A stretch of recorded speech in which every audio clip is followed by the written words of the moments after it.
In this section of the preseason video, we're going to address participation requirements that must be fulfilled prior to a student athlete stepping into the playing arena for practice.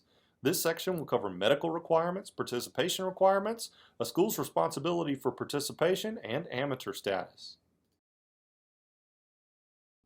A student must receive a medical examination once every 395 days by a duly licensed physician, nurse practitioner, or physician's assistant. Relative to medical requirements, students absent from an athletic practice for 5 or more days due to illness or injury shall receive a medical release by a physician licensed to practice medicine and must submit a return to play form before readmittance to practice or contests.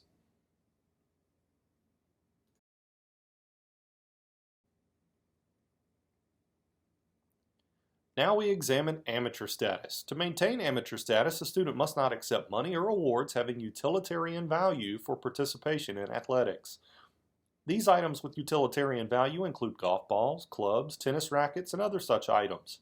A student may accept an award, such as a gift certificate or food coupon, for each sports season, provided that the total value does not exceed $250. Additionally, to maintain amateur status, a student cannot have signed a professional contract or played on a junior college or community college team.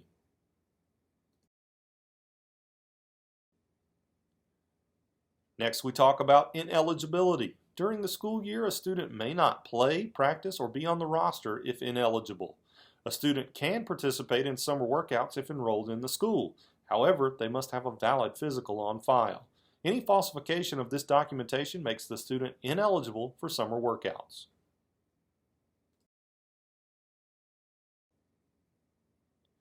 Now we transition to a school's responsibility for participation in NCHSAA programs. There shall be no Sunday practice in any sport. This includes the assembling of athletic squads, full teams, or selected individuals for the purposes of viewing films, chalk talks, or other materials pertaining to the coaching of the team. A student may not dress for a game or scrimmage when not eligible to participate in the game. If ejected, a student may remain or be in the bench area, but may not be in uniform while serving the penalty time. If ejected, a coach may not be on the premises during the contest and is not allowed to communicate with the coaches or team during the game. Later in this video, we'll talk more about ejections and the consequences for both student athletes, coaches, and schools.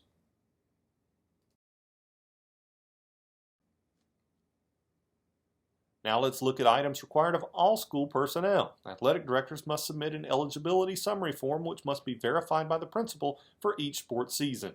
The master eligibility sheets are to be shared with each member school of your conference for each sport program. Finally, there must be a mandatory parent-guardian meeting to have parents and students sign the eligibility and authorization statement to acknowledge that NCHSAA and LEA eligibility, sportsmanship policies, and expectations have been reviewed.